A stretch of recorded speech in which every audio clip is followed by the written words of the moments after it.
Welcome back to the channel, everyone. It's your Reluctant Gringo back again with our spoiler-free review of the Fantastic Four First Steps. That's right, we just got home, we just saw it, and if I look a little tired, it's because we saw the very first showing, which was earlier in the morning, and my first reaction when the credits rolled were that I feel terrible.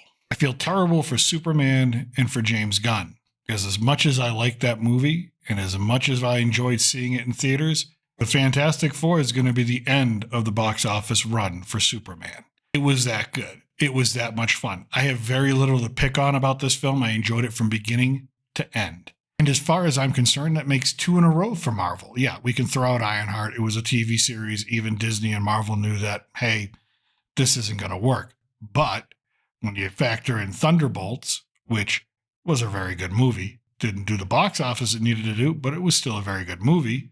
And now the Fantastic Four, which I think is going to do crazy numbers, especially internationally. I think it's safe to say that Disney and Marvel especially are starting to find the right footing once again after the debacles of the previous phases. But let's start out with some of the controversies that erupted even before the movie was even released. Now, an earlier video I posted had certain thumbnails from certain YouTubers that are always looking to dunk on things before they even come out, calling the film gay, calling the film woke, calling the film whatever they could think of to come up with because they want to see the film fail because they don't like the direction that maybe the storyline is going. Okay, fair enough. There is nothing overtly woke or hypersexualized or anything in this film, with the exception of Johnny Storm has a few comments about chasing women and sexy aliens when he comes across the Silver Surfer, who happens to be the female Silver Surfer in this one, Shala Bal. There were complaints that this film would be a female empowerment film, which, okay, I really didn't get that. What I got was a story about a mother and her child. And we all know this is all leaked out already. This is public knowledge. A lot of the film's plot will revolve around Franklin Richards, the son of Sue Storm, or Sue Richards, and Mr. Fantastic, Reed Richards. You don't get some female empowerment or feminist message from this film. At least I didn't. What you get is a portrayal of a superhero who happens to be a woman, who happens to now be a mother, who's going to do everything and anything to fight for the health and safety of their child. I'm not sure where that falls under the category of controversial, but that's what you're getting. And as far as Pedro Pascal and all the controversy around his casting, now I'm not the biggest Pedro Pascal fan in the world, never have been, but I like the way he played this role. I like the way in which his character interacted with everyone else. I liked the way in which his character had self-doubt, had some depth to him. And again, some of the criticism was that it will be the woman that saves the day and not the man. Well, okay, we'll start out with this first and foremost. Reed Richards, in the comics, when Galactus, the big bad guy, came down for the very first time ever, when Jack Kirby and Stan Lee first created him, had no idea what to do. Same thing in this film. He has no idea what to do. It's ripped directly from the comics. But he's able to play the role of Reed Richards, the man who knows as much about science as anybody in the Marvel Cinematic Universe or the Marvel comic book universe, but also he couches that in the ability to play a man who's going to become a father and is scared to death of becoming a father because he knows his own flaws, he knows his own shortcomings, and really, really doesn't want those passed on to his child, who he just wants to look at and say, you're better than I am. But again, as a dad myself, I look at that and I say, how is that controversial? But that's what you're going to get.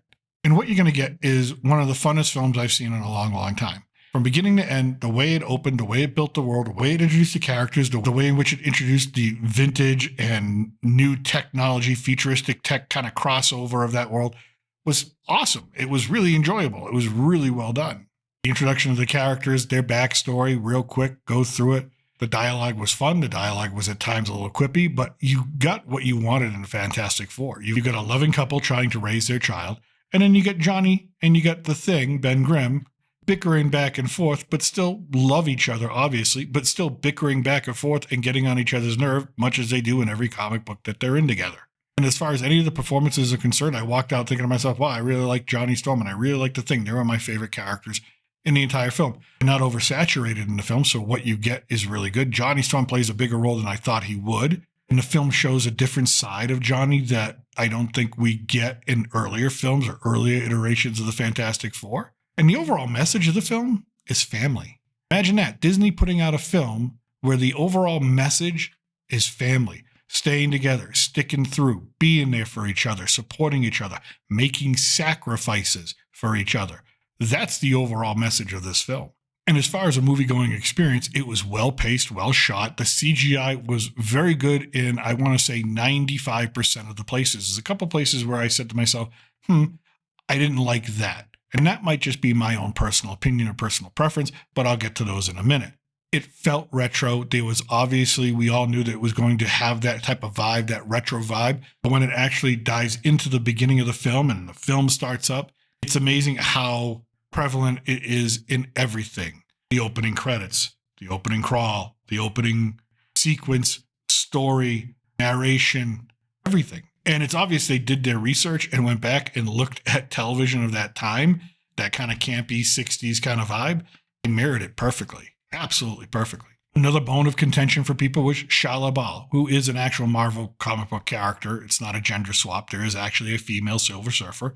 She might have spent the time to drink a cup of coffee in the role, but she's there. And my own personal theory is that she's there so they can actually have Nor and Rad, the traditional Silver Surfer, show up later on with Secret Wars or Doomsday. Because again, we're in a different universe. We're not in the 616. In her time on screen, some of the best sequences, some of the best action sequences, some great outer space chase sequences, great chemistry between the four members of the Fantastic Four, the team themselves. And as far as the acting ability goes, of course, I think Vanessa Kirby stands out. Her role required a lot more of her than the others, and she delivered. But then again, I don't think anyone's surprised that she pulls off these roles. There's a lot of fan service in this film, even going right from the beginning. You get shots of live action vintage comic book covers from the Fantastic Four, including the very first comic book cover. You get Mole Man, who plays a bit part in it, an enjoyable, funny part, but a bit part in it. You get callbacks to other classic campy villains like Red Ghost. And with each of the Fantastic Four, they take the time, not a lot, but they take the time to give you something to connect with them, to say, oh, this is why I should care about this character. Oh, this is why I should root for this character. So in the end, you do end up looking at this team as this cohesive family unit. And again, the message of the film, family. Now, as far as CGI, there were complaints early on when the first shots of Shia LaBeouf came out and were leaked online. It looked fine to me. I thought it looked great. My issues with CGI were some of the first shots when you first meet Galactus. I mean, there's a couple sequences in which you do meet Galactus. The first one, there's a lot of darkness, a lot of shading, which made me think, all right, maybe they're not as confident in being able to pull off a full lit Galactus at this moment, and they're saving that for later, or they're just trying to hide him for more shock value or surprise value or wow value later on when he does appear in full light of day. That could be it. But I found myself wondering, why are they having him so shaded and covered? But again, that might just be me, might just be my preference, my bias, and other people might have thought, wow, that really worked. There was a lot of showcasing of Johnny Storm's powers and ability, a lot of showcasing of the Thing, a lot of showcasing of the Invisible Woman, not a lot of Reed Richards. He was firmly planted in the smartest man alive category, where he was there doing the science, trying to figure out the problem, trying to work out a solution. Only briefly on a few different times, and in one certain time where Galactus causes it, do you see his stretching ability. I could have used more of that. I would have liked to have seen more. I would have liked to see how creative they can get with that. But then again, that's not what the script was requiring of Pedro Pascal to do. They needed the Reed Richards to be that audience anchor to the story alongside his wife. They needed him to be the one giving the other side of the coin, the worry, the anxiety, the what are we going to do? I don't know what I'm going to do. I don't know how I'm going to figure this out. And really, that's more necessary to making this film work than watching him stretch or roll up in a ball or do whatever he might do. And hey, they may be saving that for Doomsday. They may be saving that for Secret Wars. Who knows?